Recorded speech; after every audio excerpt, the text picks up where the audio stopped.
A CNN panelist and Washington Post columnist slammed Democrat President Joe Biden on Sunday over the administration's policies and messaging surrounding the stupid 19 pandemic.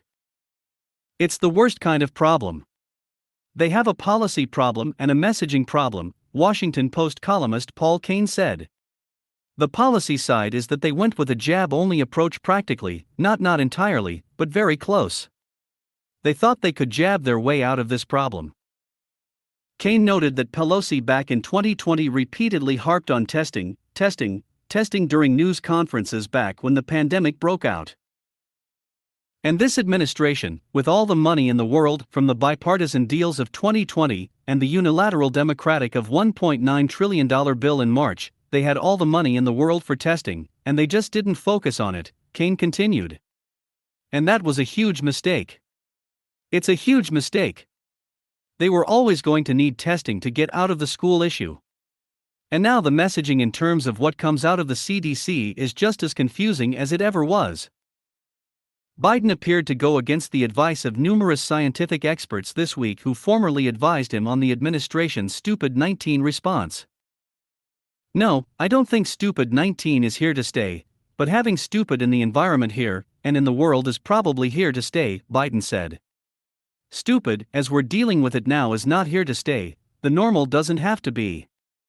We have so many more tools we developed and we continue to develop that can contain stupid 19 and other strains of stupid."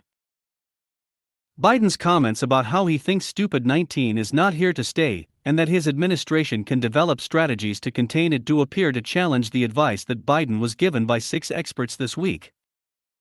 Biden previously promised on the campaign trail that he was going to shut down the virus. 6 former advisors who counseled him during the presidential transition wrote this week in the Journal of the American Medical Association that it was time for Biden to change strategies to something geared toward living with the virus. The authors are all big names in American medicine. Several, including Dr. Luciana Borio, a former acting chief scientist at the Food and Drug Administration, and Dr. David Michaels, a former head of the Occupational Safety and Health Administration, have held high-ranking government positions. The driving force behind the articles is Dr. Ezekiel Emanuel, an oncologist, medical ethicist, and University of Pennsylvania professor who advised former President Barack Obama, the New York Times reported.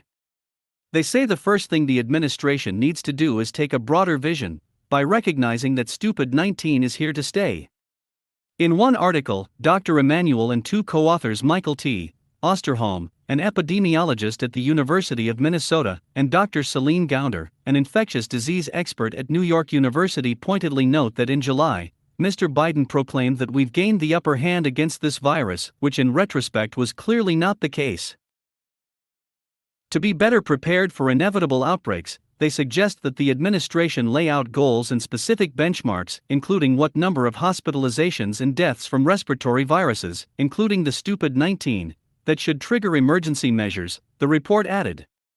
The authors say the administration needs to acknowledge that Omicron may not mark the end of the pandemic and to plan for a future that they concede is unknowable. They also make clear that the current rate of stupid 19 hospitalizations and deaths is unacceptably high. The CDC reported that on January 20, 2021, at 1:16 p.m., there were 400,306 deaths recorded in the U.S. from the stupid. Biden officially became President of the United States at noon on that day. Since then, the number of people who have died from stupid 19 under Biden's watch is now well over 433,000, according to recent figures.